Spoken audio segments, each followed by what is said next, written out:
Oh, there it goes. Look at that. Live on YouTube. Butterflies fly.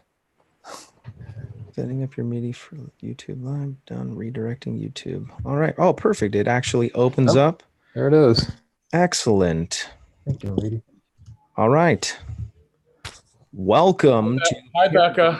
Talk.com. Larry says hi. Sorry about that, sir.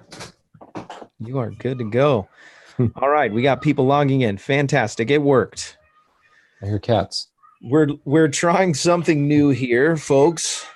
Oh, we got kids screaming in the background. Welcome. Everybody's logging in. Just received an invitation. This is going to be a great show. We have Glenn Tussing with us tonight. We're going to have a great time talking about all things paragliding. Glad that you're here. If you're just now logging in, welcome. I do have a special announcement because we're using something different as far as how we're managing the live stream. We're using a different program, so I don't have the ability to put the chat up early like normal. I'm thinking about creating something. We discussed it a little bit ahead of the show, Sean and I, that we're thinking about creating a Discord channel for the show. We'll talk a little bit more about what that means if you're not familiar with Discord, but it'll be a nice little thing that we can chat prior to the show, and we'll discuss more of those details soon. If you are watching now, it's because you've probably already clicked the bell, and of course you're a subscriber. Sorry, I'm still trying to make sure this is all organized here. They threw me for a loop when they got rid of YouTube Hangouts. Robert, don't forget about the monetization. You know what? I think it worked, Sean. Thank you for reminding me. It instantly showed up with a commercial. Thank you. And let me just see here. So if everything is working properly, people are in the chat. They're starting to log in now. Okay, good. Yep. We're starting to get some momentum here. Let me give the order of business here. This show is sponsored by a bunch of people, and these people pay for me to advertise their products. And so I want to do that real quick. Show is brought to you by Nebraska PPG. Josh Bowden runs Nebraska PPG. If you're interested in getting some training through his group, there'll be a link in the description. It's not there right now, but it will be right after the show. If you're in the Nebraska area, Josh is a great teacher, and will give you what you need so you can fly safe and have a great time. Also, shows brought to you by Resurgence PPG. Todd Scandrett started this group a couple of years ago, and this is a 501c3 organization, so it's tax deductible in your donations, and they sponsor military men and women to get them off of the ground. We can pay for these guys to learn how to paramotor and sponsor them since they put their lives on the line for us and served in our military in some capacity. The Resurgence PPG is helping them. And sometimes it's wounded veterans and sometimes guys dealing with PTSD. And it is a miracle worker what this sport can offer. And so anyways, there's reach out to Todd Scandrett at resurgenceppg.com for that. Show's also brought to you by Fly My PPG, Mike Cotter and his group of teachers, and I've heard nothing but excellence from those guys. If you're in the Michigan area and you want to get some training, you can reach out to them at flymyppg.com. Show's also brought to you by Paraorangeproducts.com. Paragliding products for parapilots by paraproducts, by parapilots. Go to paraorangeproducts.com for all your paragliding needs. And Larry is with us tonight. If you have any questions for him, you can hit him up in the chat, and he'll answer all your questions. They got all kinds of good stuff over there at their website, paraorangeproducts.com. Show is also brought to you by ppgsmoke.com. new smoke machines designed by Ryan Roberts, and he keeps updating and making them better and better. He's also got a whole line of different paragliding and paramotoring things, and you're going to really like what he's got going on. Go to ppgsmoke.com. He's also giving away these things to every show for 52 shows. He wanted to give away one thing. It started off with a smoke machine, but now it's evolved into floats. It's evolved into all different kinds of things, lamels.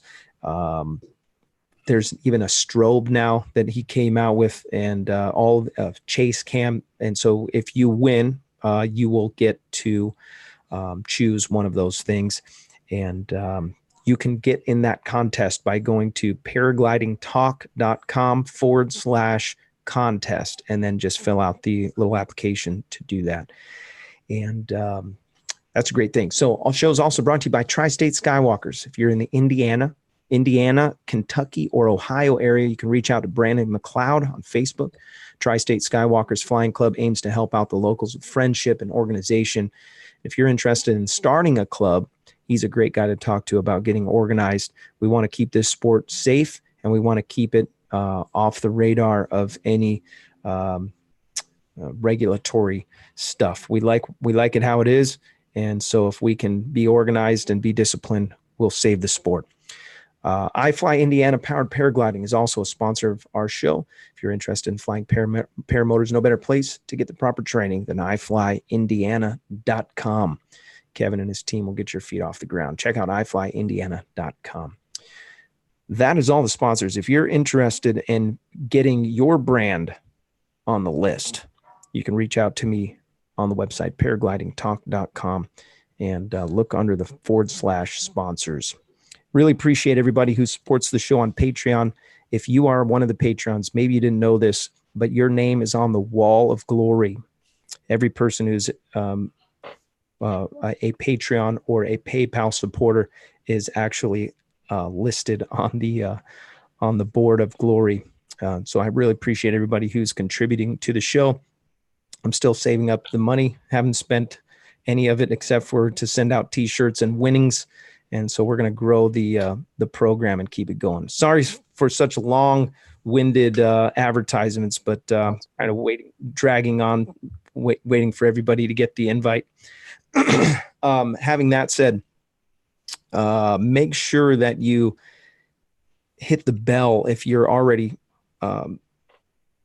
following me. I think the bell will make you instantly get the invite. Other than that, I think it shows up in your email and it doesn't give you the alert. And then you may need to turn on notifications on YouTube. So I'm trying to make it easier for everybody to be able to show up at the same time. It is what it is. Have your friends do it too. Yeah, that's a good idea, Sean. Yeah. My Resurgence PPG cup. Yes. Oh, by the way, tonight is a big night. We are going to send Resurgence PPG $100 from paraglidingtalk.com. Cue the clapping. All kinds of donations came in, and a few people donated and said, hey, send this on to they donated in the super chat, and they said, send this on. And so we're going to do that tonight. And I don't know where Todd is. He's somewhere in the world. I sent him an invite. He's probably still trying to figure out how to log in. But so with that said, Sean is moderating tonight. Also, Todd Falstad. He's with us in a undisclosed area somewhere in of the Nether Knowns. And then Larry's also with us tonight, and some of my favorite people. And I'm so glad that you guys could make time to come on the show and talk about something we're so passionate about. Yes. Paragliding. So, Glenn, you have such an amazing story. And when I heard it, I thought, oh my word, we have to have this guy on the show. And it took a long time for me to finally get to you because we had such a huge stack of people coming on the show. But now we're here. We made it. And you're here. And it's hard to follow my good friend Andrew. He's one of my best buddies out here on this world, and it's hard to follow him up. He's good. What's he doing tonight? Should I send him an invite? Probably should. Yeah, always should send him one. Let's send him one right now. So tell us a little bit while I'm sending him one. Uh, Tell us a little bit about your background, and then we'll talk a little bit about how you got into the sport of flying. Okay, background. Basically, military brat. Father's in the military, Vietnam War, all that stuff. He was aircraft maintenance, so I've always been in love with aircraft. I've always known I want to be an Air Force officer. Eventually, I got to that point. But yeah, so I started off when I was a kid. My dad would take me up in 172s and 150. All of our friends had a lot of our friends had airplanes because he worked at McCauley. And if anybody know aviation, you know McCauley propellers. So we always had people taking us up. And my first time flying was in a 150 and flying myself. And so I never actually got my license though, but I've flown everything from F-16s, C-17s, and every kind of private aircraft you can think of.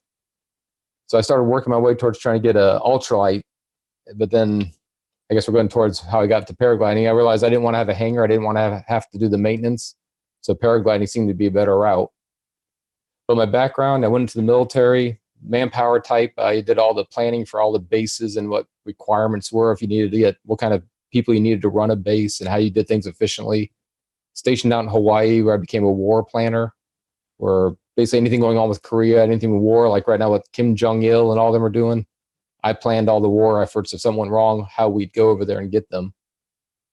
And then I worked my way over to Texas and then to Hawaii, rather than to Florida. And that's where I became part of the Special Ops Command, SOCCENT, and spent the last 10 years working in the Middle East, doing all the planning for all the war efforts over there for all the special ops. But that's the background, not the aviation part, though. The main thing with aviation, my first time was Edwards, and I used to play in the desert out there with actually Colonel Jimmy Doodle III. I don't know if you know Jimmy Doodle, Doodle's Raiders. He was a good friend of mine, and we flew RC airplanes together. And you said by Edwards Air Force Base? Yeah, right by you. Yeah. Yeah. Yeah, we used to always go down to San Diego. They told us never to go to San Diego because you'd never want to come back to Edwards. And they weren't kidding. That's the truth. But yeah, I wish I was in the paragliding back then because, man, you got some beautiful mountains around that area. Oh, yeah. So that's what I was saying earlier. I want to get down there to see you. Yeah, eventually, I want to do it cross country. The invitation's open. Yep. So when I was out there, I flew radio control airplanes, and I think Sean was mentioning I flew those buggies with the kites, where you get on a 3-wheeled buggy with a kite and pull you across the desert. Yes. So I got the hang of those and had a blast out there in the lake beds doing that. Went to Hawaii and I flew stunt kites. I talked about that too, those little triangle stunt kites. And then when I got to Texas, I got into the parafoil kites, the little 1 meter to 2.5 meter to 3 meter parafoils. And holy cow. I know you guys say you got one for your son or something like that. Sean actually sent us one. Sean? Yeah. And the boys are getting really good at it, by the way. Don't let them know that, but when actually they'll use it to do a quick wind test when we're on launch if we're a little bit. Yeah. I just told them, hey, if you get plucked, you need to let go of that thing quick. Yeah. That's happened before. Yeah. Hold the brakes. Hold the brakes. Yeah. They know how to make it spin. I'll make a video soon, Sean, so you can see how good they're getting. Oh, that'd be nice. Yeah. Yeah. So I got into those. In Texas, I did a lot of mainly 4-wheeling and kiting in strange places. And then Hawaii, I got myself a big 4-meter kite. And that was also about the time I started doing, I know I'm jumping from subject to subject, but I got a master's of aerospace science, and I had to get a thesis done. So in my area over here in Tampa area, we have Sun and Fun Air Show. Basically, it's this Oshkosh of the South. So I went there one day and thought it was the neatest thing I'd ever seen and asked how to volunteer. So then they told me how to do it. Basically, just walk up there and volunteer. By the way, any of you want to do it, it's a wonderful way to do Sun and Fun for free for an entire week. They give you food, camping spots, and you just get to hang around airplanes all week for free. That's what I'm talking about. Wait, what do you have to do? You just volunteer there. And what I do is I volunteer. I'm an air ground safety. So basically, we take the motorcycles out there, and when the airplanes come in, they'll call up, say on the radio, say, hey, Glenn, we got a P-51 on 27. Need you to take it to Warbirds. And I'll ride out there on my motorcycle, get them to see me, and then I escort them through the crowds back to Warbirds. Wow. So, I totally do that. Yeah. Oh, yeah. So I spent an entire week just escorting airplanes all week on motorcycles. You can't beat that. That's very cool. And that's where I first got to meet Eric Farwell. I met him out there at his booth. He was trying to sell me a cafe racer he built out of old Honda Goldwing. Goldwing. Yeah. It's still a pretty amazing motorcycle. Oh yeah. And I thought it looked like the most dangerous thing I'd ever seen to fly, and I couldn't figure out how anybody would fly him. But then I was doing my thesis on the fact that FAR 103, people were exceeding the weight limits for safety, for adding brakes, adding windshields, seat belts, better seats, things like that. I started researching it, and I happened to do a little section on paragliding and paramotoring, and I found it's one of the safest means of aviation there is.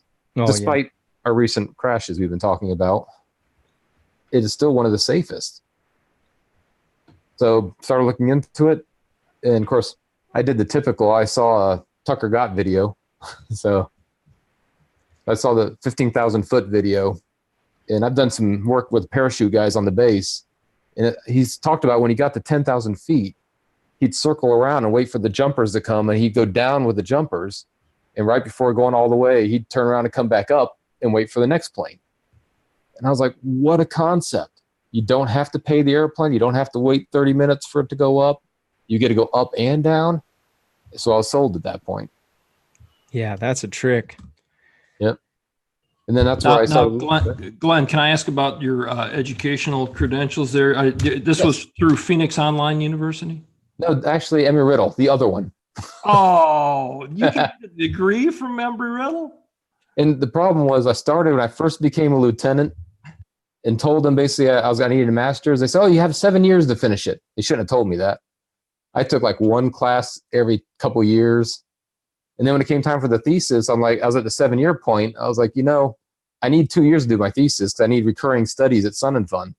So they extended me to 10 years. I'm probably the only person who took 10 years to do a master's degree because I enjoyed every minute of it. That's fun. Yeah. So basically, I just like to always bust the chops of the Embry-Riddle guys because I thought that's where you're going. It's important. It's important to absorb the information, and that takes time. It's like a sponge. You don't just dump a whole bunch of water on a sponge. You gotta let it trickle a little bit. Slow. It's the process.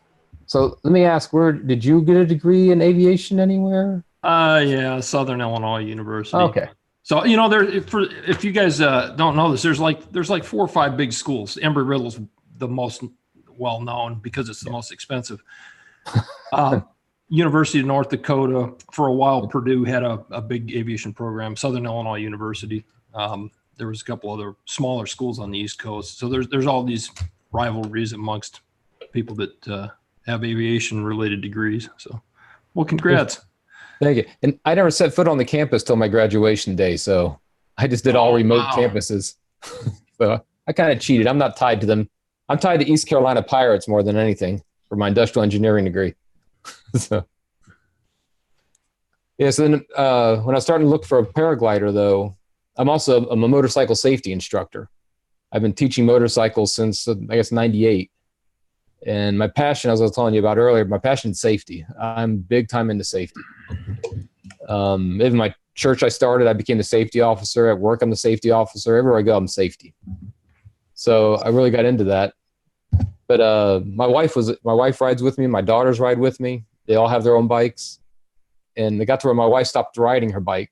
So I decided to go on Facebook and try to trade her motorcycle on a paraglider. So that was ill-advised, but it worked. Oh, that's so funny. But that's how I met your previous guy, Andrew Fuller. He said he had a flat top to trade.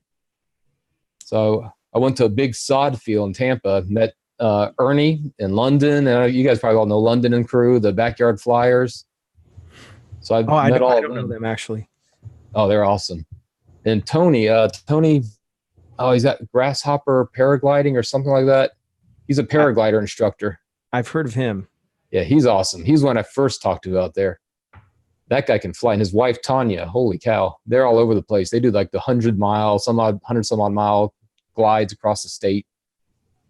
Oh, so, wow. That stuff's impressive. You're talking about free flight. Yes, free flight, yeah. Nice.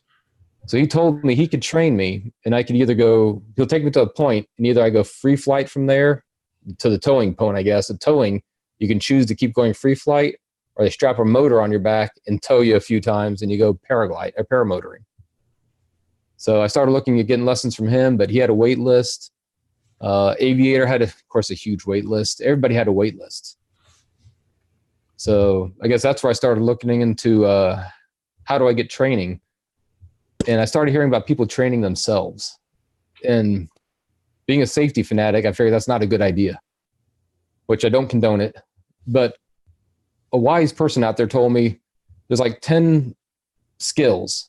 If you have those skills, you can probably train yourself. And of course, one of them overarching thing is you got to have the skill to read, and you have to read that PPG Bible, good old Jeff's book. Yeah. So I got a copy of that, read it, found all the videos, the one with William Shatner and all that, watched those videos. And then they say if you're an RC pilot, if you're into kiting, whether it be power kites, buggy kites, surf kiting, all that. If you're into parachuting, of course, motorcycles, because you learn hand-eye skill coordination. If you're into running, you have a good endurance, good physically fit. Vehicle restoration and vehicle repair, because you know how things work. If you're into aero or hydrodynamics, I've got plenty of that through all my master's degree stuff. Scuba, surprisingly, because scuba, you're into, of course, you have to carrying the stuff on you is one thing, but everything you have to survive is on you, and you have to be able to reach around and do stuff and have a good survival instinct for scuba. And basically, one of the biggest things is paragliding, if you've ever done paragliding. But there's a couple other things, but if I've done pretty much every one of those except paragliding. So I figured I could self-teach. And I did that, and I had about 5 instructor friends. Ernie, London. I had a little bit some lessons from Andrew. Whenever Tucker came over to Sun and Fun, I pulled on his ear. Eric Farwell, I talked to him. So when people asked me who my instructor was, boy, I got everybody. And then, of course, YouTube. And I also met Eric DeFore. I went to see him. And Mark Denny. I don't know if you know him. He's the one who's got that paraglider island, Pararave Island. Oh, wow. Yeah, it's out here off of St. John's River. He bought an entire island, and he's turning it into a paraglider paradise. Wow. So y'all got to come out and visit us and see that when he gets it going. Yeah, that's cool. Yeah. So, Glenn, where do you live currently? I'm in Claremont. Okay. So you're up there by Eric. West. Yeah. Okay. Yes. I'm west of Disney, over by a little ways, about the middle of the state from Larry to Eric Farwell. I'm in the middle of the two. No, I meant the other Eric. DeFore? Yeah, no, Eric Strock. Oh, yeah. Yes, you're right. Yeah. So, and actually, I there and fly with you guys. So you should. You're not that far up from us. Come on down. If you got an RV, you can park it here. And awesome. One of the things I always I'll tell Jackie more than Tucker is, you come down here, I'll get you into Disney. Yeah, I can let 3 people in every day. I'm supposed to be with you, though. So then you have to go. Exactly. Yeah. So yeah, come on down and visit us. As long as they don't make us work, right? Oh yeah, there you go. Yeah. I don't know. I can make a pretty mean Mickey Mouse. Yeah. So I want to talk a little bit about safety. A lot of people come here each week because they want to 2 things. They want to fly safer and they want more assurance. Yes. Those are 2 critical things. Whenever I fly, I'm free flight. I don't have a motor. One day I'll get one. But when I go out, I want assurance that I'm going to fly better. What do you do to motivate assurance that you're going to fly safer each time you go? What steps do you recommend? What do you do to continue to grow your? We have a term in our group, or in our free flight paragliding. We say we're going to up our bump tolerance. What are you doing to grow your assurance in flying in our sport? One thing is fly more often. And Larry and all my buddies out here know I probably don't fly as much as I should, but the more you fly, the better. One thing is always trying to learn. And Sean and I was mentioning YouTube. I am always watching YouTube videos. Every one of you and everyone else out there, I've watched pretty much all of your videos. And I look for safety things. Like my very first flight I took at Palm Bay, I had a huge incident. I was going up. I finally got in the air. I couldn't get in the seat. So I finally forced my way into the seat. And I go to grab my brakes that were parked on the magnets, and one's missing. I just heard a noise where it went into my prop. and it got cut off. So luckily with the car, this is, I learned something. Wood props, it tends to grab onto. Carbon fibers, it tends to slice through it and cut it, luckily. So mine got cut off. I looked up and saw a 20-foot streamer going out the back of my kite, which is my brake.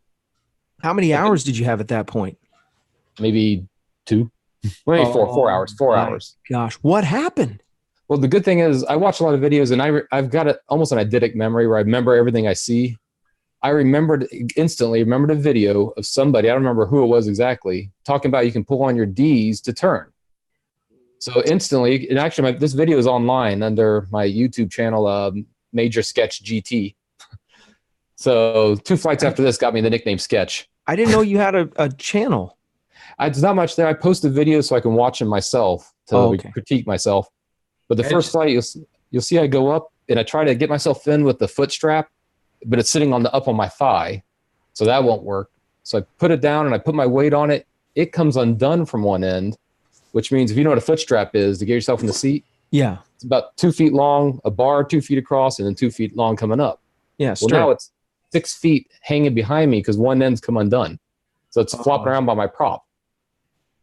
So first thing I do is I pull that up and I sit on it, and then I go park my brakes and I'm trying to get in the seat, and that's when I heard it go on the prop. And I look up and it's gone. So the videos of me just doing left turns, and you can see me testing. The minute I saw that it was gone, it hit me. I can fix this. I can use the right D for a brake. So you see me testing it, and it works just fine. I just have to do 3 big circles, and then I finally come into land. And the funny thing is I've got Ernie and all them down there yelling, flare, flare. I can't. It's like I'm pulling as hard as I can, and I can flare with one hand, but not with the other. Yeah. But I still did a decent landing on my knees. But it all went well. And finally, the video, they're all running up to me, and I'm like, I'm just going to sit here for a while, guys. So, my word. There's a guy named Murray Hay that has been posting videos for years. He is very big about the weight shift, using your hips and using your C's. He calls them safeties.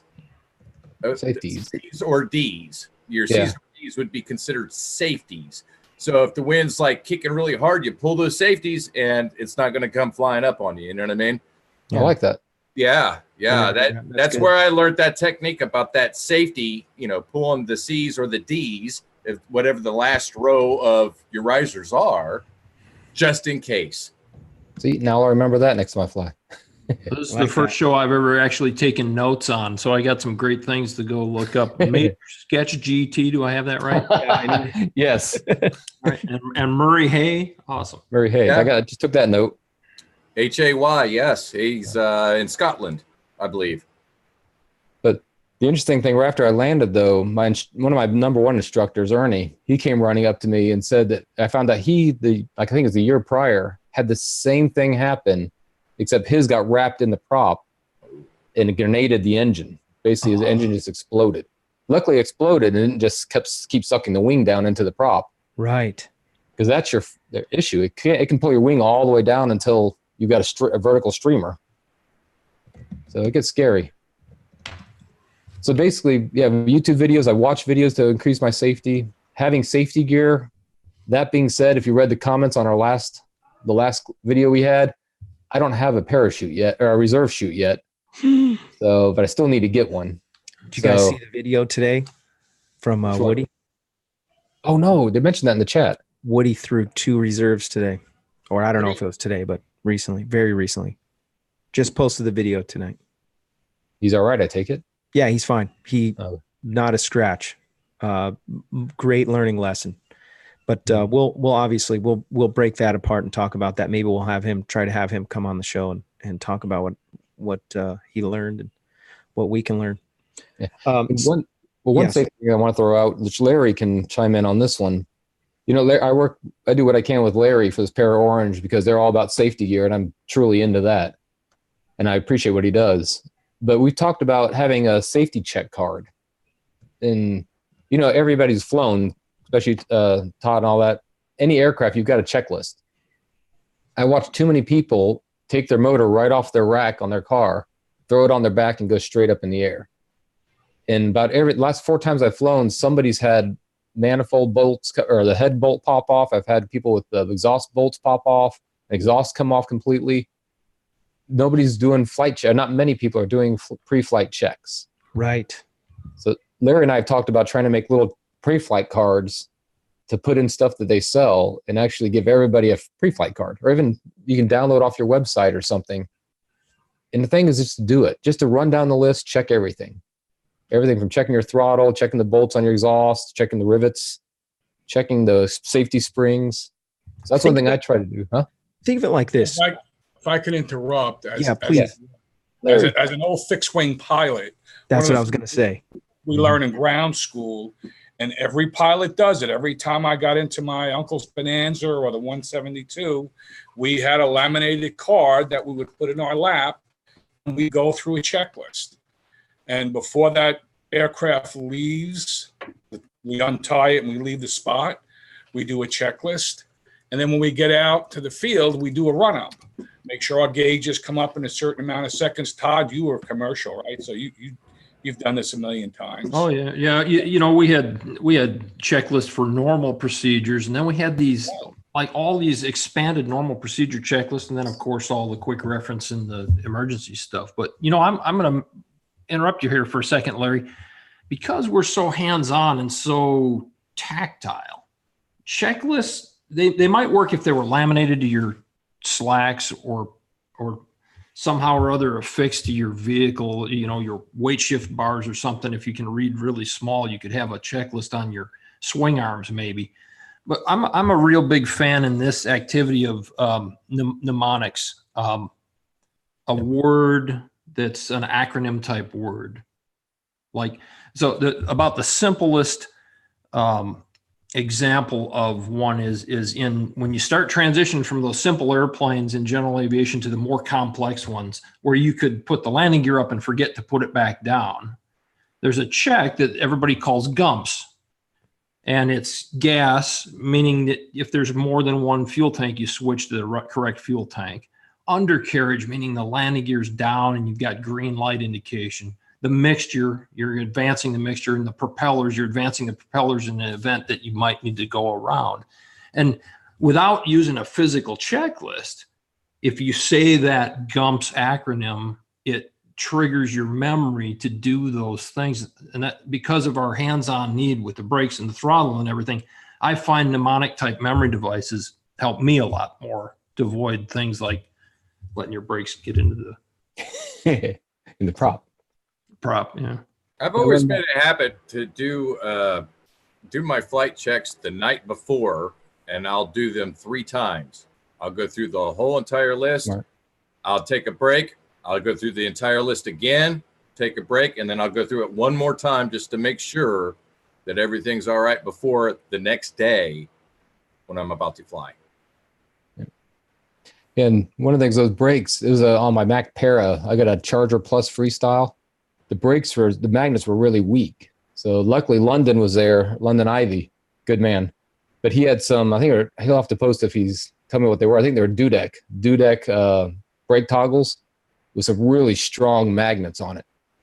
So that's made a world of difference. Because right after that, like you're talking about having trust and faith in your equipment, I had no trust and faith in those brakes after that, those magnets.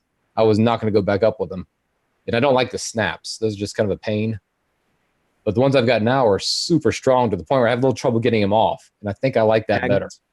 Yeah, the magnets are almost hard to get them off, but I like that because I've lost all trust and faith in those little boogers now. There's some aftermarket magnets that you can get too. I don't ask where you can get them. I have no idea, but somebody was telling me about them recently. You can make your own and sew them in, I guess, but somebody is actually producing them. So, and these like little Velcro straps that go around it. So it works though. Excellent. You bring up a good point, Glenn, where I've noticed that as well. A lot of people are just trying to jump in the sky and just doesn't work out as well. One of the things I find, I do a very, very extensive pre-flight. As soon as I pull my machine out, I do a once around. When I get on the runway, after I set my wing up, I go through a whole checklist. And then when I land, I do a post flight. And I go back to my hangar or the trailer, depending where I am. And I get down to as far as I actually clean my prop so I can make sure there's no nicks, no cracks on my prop. I check all my bolts, do a quick, just touch them by hand, make sure nothing's coming loose. We're our own ground crew. We don't have the luxury of a ground crew to come out and do this for us. Well and said. This is the real deal. If you take off and you think something's possibly not right, land. Don't take a chance. Yeah. I see too many guys, and one day, one of my good buddies and a buddy of Glenn's as well, and he's a pilot that has probably more hours on a fixed wing than I do, but I just happened to be looking at his machine, and there was a loose bolt. And I stopped him, and I said, man, that could have went right through the prop. Talk about Bob, Glenn. That could have went right through the prop. And Bob's pretty conscientious. So if you have any doubt, check it again. Because when you're up there, you're not going to be able to check it.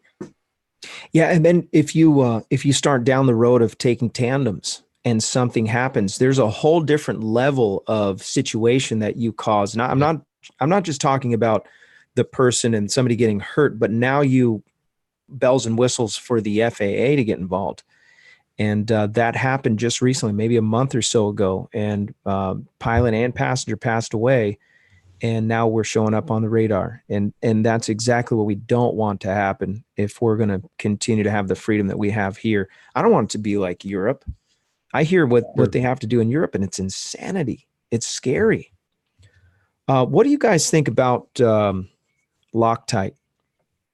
I use it. I use it on certain bolts that I don't constantly have to torque down. I use Loctite. I also do something else, and I don't know if you do this, Glenn, but I mark the position of my bolts. Yes, indexing. I index my bolts, and I could tell if that moved. That gives me a little indication something's not right.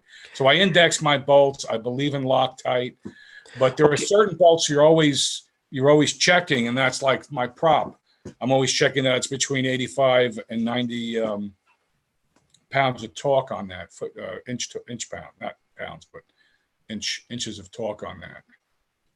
There's actually a little I don't know what it is. It's like a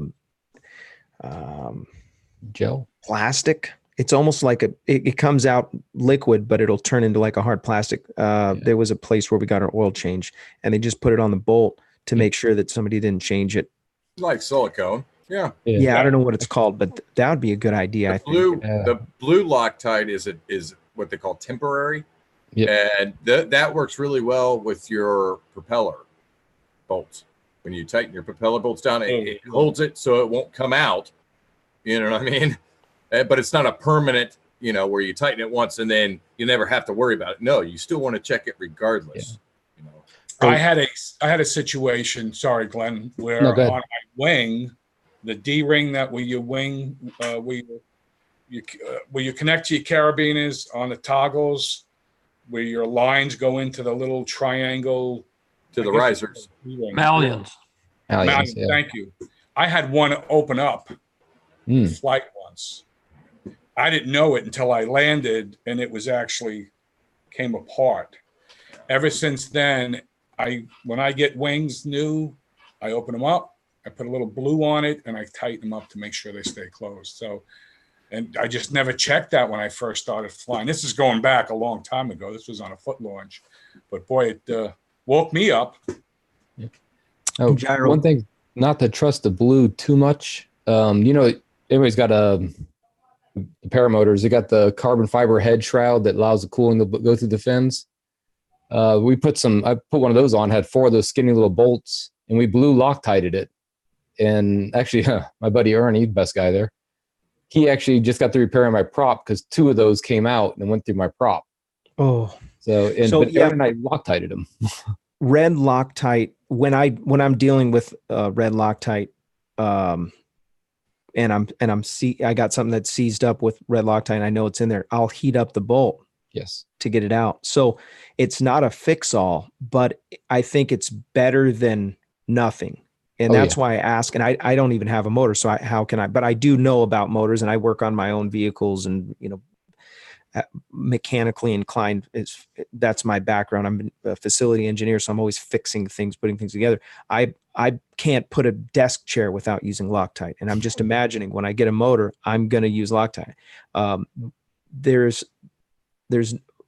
So then I ask, what's the drawbacks? If it's something you have to change a lot, like a propeller, you don't want the red Loctite because you have a chance of snapping off the heads of bolts and having to drill them out. That's where blue Loctite comes in, and indexing. Like, and I was going to say, you talk about that little silicone, the slime you use to index them. I use nail polish. My wife, I hate to say, bought me a little thing of lime green nail polish. Not a bad idea. And I can pick that off and redo it. But one of the problems you got to watch is like those head bolts I was talking about for the shroud. If whoever's done them, they're just a straight shaft bolt with a hex key on the end, and then you put a nut down on it. Well, if you index that on the nut and the bolt, that whole thing can back out, and you'll never see the index change. You got to index the nut, the bolt, and the washer, and the head. Right. But nail polish you can pick off real easily when you go redo it and re-index it again in the future. Yeah. Let me ask you, Glenn. Oh, go ahead. I was going to say, you guys, fixed wing guys, especially Todd. What let me ask you, Glenn, on the getting away from the maintenance side of things. What safety things did you see from maybe the human factors side of your observations, given your educational credentials? I tried to broach this subject a couple times online with guys, and it met with a lot of resistance because we don't fly a crew concept. And yeah, I did it so long that when I finally was able to afford buying my own airplane, I approached a single pilot airplane with a crew mentality, even though I was only one guy operating the thing. And I kind of do the same thing paragliding. You know, is there anything, obviously, you know, the mental state of where we're at? Do we understand what we're doing? Do we have good weather briefings? Is there something glaring that you've found there that maybe you want to expound on? Actually, I'll say the reverse of what I do. I tend to like to fly by myself, but that's probably one of the worst things you can do, because we are in a sport and a hobby that things can go very wrong. And if you're by yourself and everything's gone wrong. But main thing I see that's a problem with human factor is that a lot of people fly to try to relieve stress. And same with motorcycles. I'm a big motorcycle safety guy, but all my buddies in my church, they'll get stressed out, argue with their wife, argue with their family, argue at work, and then get on a bike to go for a ride. You really shouldn't ride to clear your head. You shouldn't fly to clear your head. You should clear your head to ride and clear your head to fly. Yeah, I agree. Especially us flying. If we're foot launching, if you just screw up and let the A's go too soon, if you pull a little too much one brake or another, not paying attention to the wing, or have a little bit of oscillation and not paying attention, everything can go wrong. Other pilots trying to fight to stay on the same ridge. Yep, exactly. Same thermal. If you're trying to share a thermal with somebody and you're distracted thinking about what your wife just said. Yep. You can go right into that turn. Yep. Not clearing turns. We lost a guy. We lost two guys. Two pilots perished at Torrey Pines this last year because a guy didn't clear his turn. Always look before you turn. That's paramotoring and free flight. That's just like that in motorcycling. You look before you turn. Yeah. Yep. And then one of the things, I just flew the first time and actually had good comms. Seems like every time I fly, I can't get comms. I just went out with London and the crew, all them out to Hilton recently, and I was on comms, and they'll probably say in the chat whether they regretted having me on comms, because I spent the whole time talking. But it's nice to be able to talk to other ones, talk to everyone around you, and say, hey, I got a guy down over here. Let's go find him and see if he's got a ride. Has anybody picked up Charlie over there on the field? Oh, yeah. That's nice. The human factor of having somebody else in your ear that you can talk to is wonderful. Yeah, we're all about that when we go free flying. I think that's critical. Hands down. I mean, you do it in regular aviation to a point. You're not chatting, but you have. Well, don't discount the squadrons. If you're in a squadron of airplanes, like we typically, I view what we do when I get together. The other night I got together and flew with some buddies. We were a flight of four. We all went out. We went to the same areas. We navigated, and we had a new guy with us. I'm sure he would have been able to navigate back. He's a professional pilot as well. But He didn't know the area, so he just followed us and stayed in formation with us. And you know, we had a little bit of a briefing. We all got airborne at the same time. We all did the same basic flight profile, went out 7-8 miles, transited a triangle, and came back to the airport from a different direction. So we acted as a squadron. Yep. And communications commensurate with that. Now, I've just got my first air radio, and I noticed we did the flight for the poker run with Rick. What do you guys think about using air radios? Like, we use a lot of 2 meters. We talk to each other. But what about talking to those aircraft around you and any towers or anything like that? I've never done that yet with my paraglide or paramotor. Oh, you're talking about airband radio. The airband, sorry, airband. Yeah. What's your call signal? Yeah, I didn't think about that. I don't have a number. I do it all the time just to announce position, and especially after the resistance that I'd run into at my local airport or at my private airport. Now, at the local airports, we're a flight of paragliders. So there isn't any specific identification number, but you know, we have a flight of 4 paragliders departing from the middle of the field. We'll be making a west turn and staying clear of the runway, so that guys know to look at you or look for you and let you get out of there. You know, it's more of a broadcasting of your intentions than a two-way communication. Right. I always use an airband radio because I fly mostly out of airports, Glenn. Even at our gators, I'm always on the airband. Exactly what Todd said, you know, letting them know, glider, Lima Delta, departing runway 36, slow moving vehicle, just to let everybody know what your intentions are and listen what's going on around you. Crystal River, I fly out of, I have to use it. Denellen, I use it. I mean, I use that one more than I use the 2 meter. Yeah, so I guess I shouldn't say Major Sketch GT coming in. That's not good. I use glider, and the reason I use glider, we have Brooksville Airport, and they allow me to fly out of there, which is our Towered Airport. They don't know what we are. When you say paraglider, paramotor, they have no idea. When they see me in the air, the tower calls me glider, so I've kind of picked that up and use it as Lima Delta glider. So it's worked at all the other airports, and that's what I stick with. And I do state that I'm a slow moving vehicle, because I've had some real surprises up by Crystal River, which is, I guess, about 20 miles north of me. Before I knew it, I had somebody right behind me, and I was like, this guy doesn't understand. I'm at top speed. Jim in the comments said something good. What about using your color of your wing? I'll say like orange and green paraglider coming in or something like that. I thought of that. Yeah. I got too many colors. I got too many colors on my wing. Rainbow Glenn, we wing. have the same wing, Glenn. Yes. What do you got? A BG? I'm not going to say rainbow wing. Yeah, we got a rainbow. The one I fly the most is rainbow. I do have an orange one, and I do have a green one, I guess. Yeah. But I fly my Charger most of the time. You know, lately I've been showing up to Blossom, and there's been so many pilots that's the only way I know. If I show up late and everybody's already in the air, I'm like, oh, I know who that is. I know who that is. It's unfortunate to say, we had as you probably heard, we had a disaster a couple of weeks ago. We lost one of our close friends, and he flies, and I'm like you, I go by colors, and he flies the same color as I do and Glenn does. And yes. When it happened, I was like, is Glenn in his office? You know, so that's how, color is the way to do it. Yep. Well, I do want to talk about that before we move on. Sean, are we ready to give a tow pro away? I believe we are. I do have to apologize to the winners of the last show that we did. I have your stuff right here. I'm going to be sending that out. Now let's do this. You guys see the screen? Yes. The Wheel of Doom. It's not the Wheel of Doom. It's the Wheel of Fortune. Destiny. They're winning something, so it's. Well, that's trademark. So I don't want to. I don't the want to Wheel do of Destiny. The Wheel of Goody. The Wheel of Goodies. The Goody Wheel. Goody Wheel. Yes. Spin the Goody Wheel and give something away for free. All right. Let's see what we got here.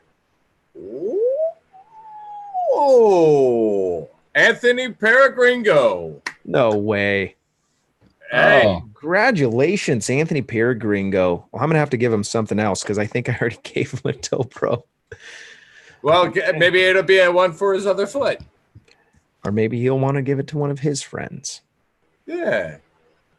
Congratulations, Anthony D. Paragringo. He's actually going to come on the show right now, as a matter of fact. Congratulations. Good. I want to People I haven't talk. met. I want to just real quick do a rundown on the sponsors. Nebraska PPG is a sponsor of the show.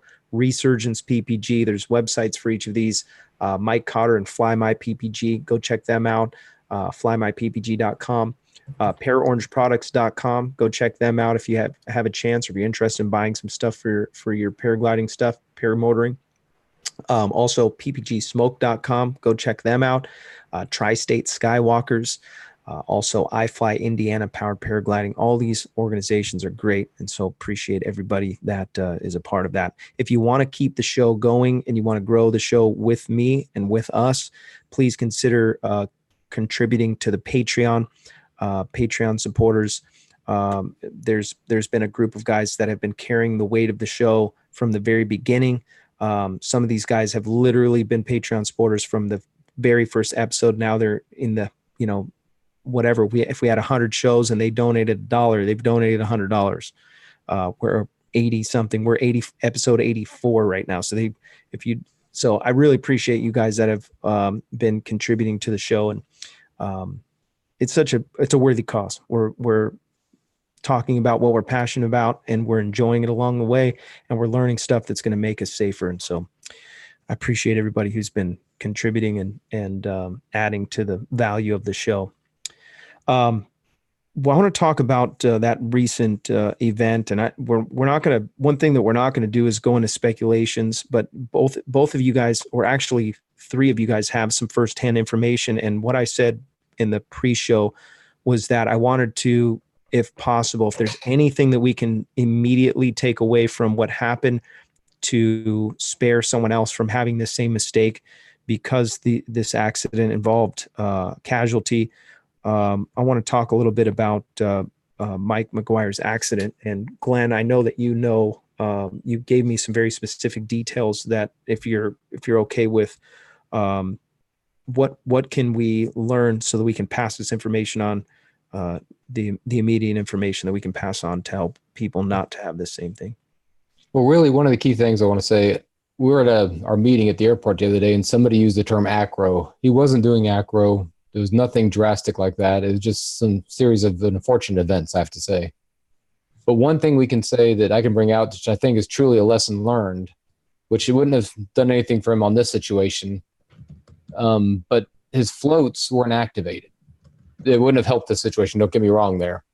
But this is something I learned, that on the Green Eagle, the floats, if they deploy the way they had them, would have gone straight into a prop, which usually by the time you're flying is not a problem. But if they deploy while you're flying, that's a really bad situation. So they couldn't figure out how to fix it yet, so they just deactivated them. And that's what you were talking about earlier, about how do I make myself feel safer when I fly. My floats go across my wing or across my cage horizontally, which most people have never seen from all the hearing. But the thing is, you've got to find a way to make it so if you've got them, they're going to work. And if you can't make them work, you need to find another way to have something to save you.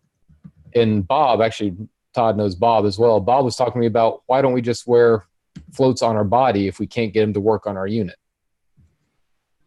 So basically, that's one thing I can find is I took a look at his floats. They were missing the charge cartridge. They were missing from it because he knew if they deployed by accident, they'd go into his prop, but he didn't find a way around that. Now, if all the cascades of events didn't happen, he would have gone into the water normally. He would have needed the floats, and he didn't have them anyway. So I guess that's one thing we can do is lessons learned. If you're going to carry floats, make sure they're working. If they don't work the way you've got them set up, I highly recommend don't fly again until you can find a way to make them work properly, or don't fly over water. Oh, absolutely. Yeah. Absolutely. Most people put them vertical on their cage, but mine, for some reason, if I put them vertical, they're just going to pop as soon as they inflate because all my J-bars are right there into them. It just won't work on my unit. So mine go horizontal. It's odd. It's strange. I lose a little bit of air intake because I got this big fat thing in front of my cage. But I like it there because if I go in the water, I want those things. So I don't know, Bob talked to Todd as well. Do you get anything from that? Oh yeah. Mike was the first recreational paramotor pilot that I met that wasn't involved in training. So I kind of went through a similar process in that I'd been down to Sun and Fun and met Mr. Farewell and his crew. And when I acquired gear and started flying, I didn't know anybody because of geographically where I lived. And I went up to Jeff Pearson had a flying that he used to host called the Rebel Flying or Rebel Field Fly It If You Got It, something like that. And I pulled in there on a Wednesday. There was nobody there. And the first guy that pulled up and set up a camper next to me was Mike. So we got to be pretty good friends early on. And I really learned an appreciation for Mike's approach to the activity. You know, he warned me about how crazy some of the motor flyings can get from time to time, that, when it's really busy, you might be better off being on the ground in a lawn chair watching what's going on than being one of the participants out there. And he was flying a different machine at that time. And then the following year, he went out and bought the Green Eagle. Boy, that's a tough one. I don't even want to broach the topic of what I think about the Green Eagle because I've got a couple good buddies in my local group that fly them. It's not the machine for me, and I'll leave it at that. But yeah, so Bob contacted me pretty early in the week after Mike's demise, and he said, hey, we want to put together some information about this in the format of a video, and I had offered to help to do that. And then they made the decision to hire a professional metallurgist, accident investigator, background type fella. He's either there now or coming there soon, one of the two. Yeah, he's there. And, for me, the big takeaway was obviously there were some gear failures in Mike's situation.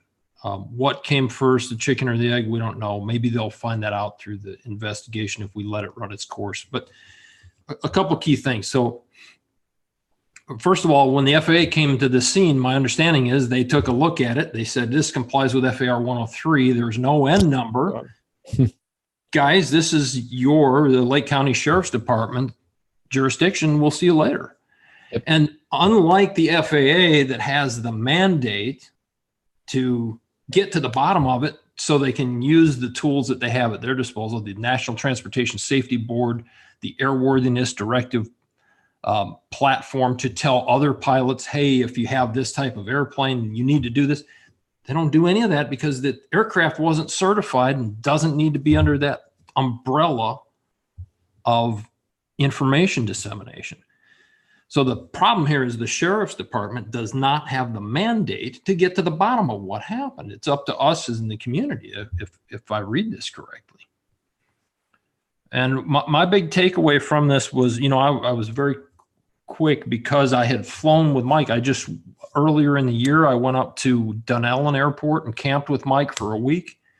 And we flew together every other day or every day there, went to dinner every night. I never saw Mike do anything remotely close to what the typical fly-in venue would term acro. Mike was a straight and level, sightseeing, flying kind of a guy. But there's more to the story, isn't there, Glenn?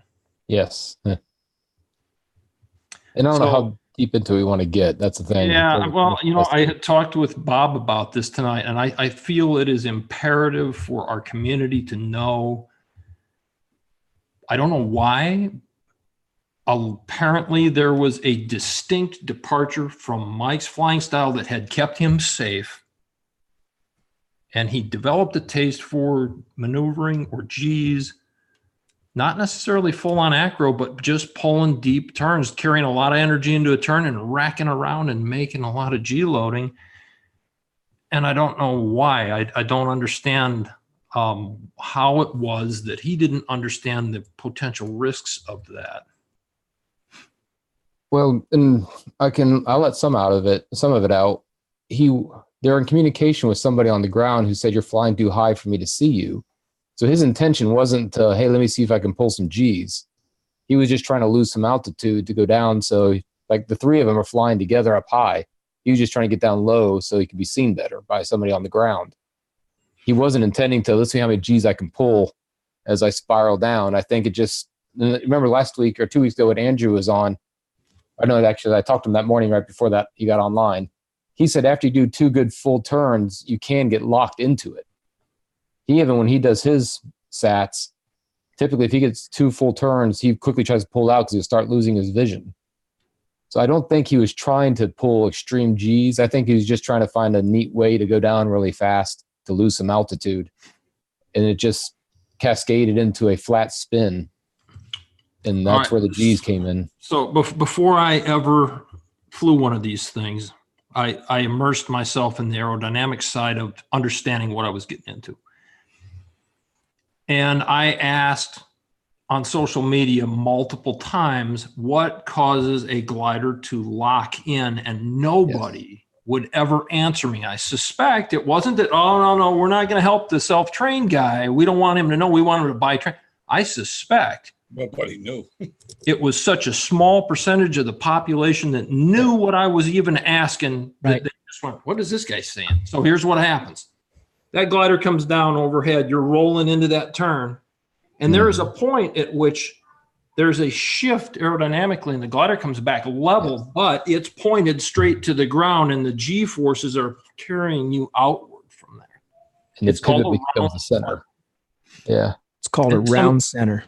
Somewhere in the late summer of 2017, Shane from Team Fly Halo put out a video explaining how it happened. But it was too late at that point. I was already flying and I'd already done a couple minor spirals. So unfortunately, I don't think enough pilots have seen that video. Yes. So I throw that out there that I've had this discussion with the guys that I fly with locally. You might think you know what your G tolerance is. It's a moving target. It's different for me than it is for Larry, than it is for you. It's a matter of how long it's been since you pulled G's last. It's what kind of a night's sleep did you have? How hydrated are you? What physical condition are you in? Yeah. And when you get to that threshold of losing consciousness and losing your vision due to G loading, it's going to be a new experience if you haven't done it. I did it when I was in my late teens at Scott Air Force Base on a joint Southern Illinois University travel trip up there to go through an altitude chamber and a G centrifuge. And it is quite an experience. Oh, yeah. So if you haven't done, I don't fly in a manner that I impart more than 2.5 or 3 G's on average. So the problem is with these spirals is you keep pulling deeper into the spiral and you can go from that 2 G's into the 4 G range very quickly. And at 5 G's, the average recreational pilot's probably going to start to gray out and lose vision. And the gear can't take it. Most of the time when gear is getting older, you don't realize there's fatigue, there's stress cracks. This is why we'd spent a whole show talking about carabiners. And we're just talking about free flight. And I remember after the conversation, I was at Torrey Pines. I said, I don't even know how old these are. I'm buying a new pair. And I went and spent $40 and I have a new pair and I have a reassurance that it's that much safer. We have our ideas of what pressures are actually going on the gear when we're in 4G situations, but realistically, we're not putting actual tension monitoring devices when we're testing. Maybe that's something that needs to happen. Well, in the aftermath of Mike's demise, I put together a spreadsheet that calculated. So I wanted to prove that a foot launch guy can go out there and pull G's as hard as he can and stay within the limits, the design limits of the lines of his glider. Now we can't calculate the fail strength of the fabric of the glider itself, but the lines those things are certified, and I even emailed back and forth to a couple people that do wing inspections. Do I understand the nomenclature of the lines enough to be able to read? And I think that I do. Those A lines on the particular glider that Mike was flying are rated to 345 kilograms each. Each line, yeah. Each line. So let's take the hypothesis that Mike or a pilot, it doesn't have to be Mike, let's de-identify it because I feel a connection with Mike. A pilot flies with his trims all the way up, so he's highly loading his A and B lines. Mm-hmm. And then intentionally pulls to a level of 6 Gs. If everything's coordinated and he's still conscious, he's only putting about 145 kilograms per line on those lines at 6, 7, 8 Gs, even flying a 500-pound package like the Green Eagle. So to think that, I mean, a lot of these gliders are designed at 12 to 14 Gs. But the issue isn't on the line at that point. The issue is on the material. Any one weak spot going across the length of material will cause the wing to rip in half. Separate, yeah. That's right. The wing, the material isn't typically as strong as the individual lines or the group of lines working in unison. I agree with you. I had a lengthy discussion with the importer of the wings. Yeah. But the separation, the tension is not necessarily on, and I'm just in theory saying a seam. It's not like we have seams running down the middle of the glider, but for the topic, it's not, the G's are not pulling the wing apart per se.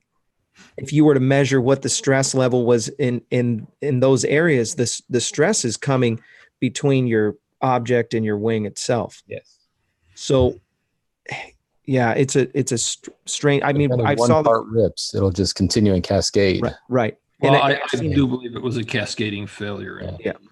Now, real quick, right before the last broadcast, when you had Andrew on, I was on the phone with him on the way home from work, and he mentioned in a situation like that, if you get to where you're starting to black out, the key thing is when acro pilots get into it, they pull hard one side, they start into the turn, and if you ease out of it, you will continue nonstop. If you pop out of it, that's how you end it. So he said he's been in situations where he eased it, and he basically was stuck in it at that point. He says you do have to, and you can ask Andrew about it to get more detail. He was really good at this.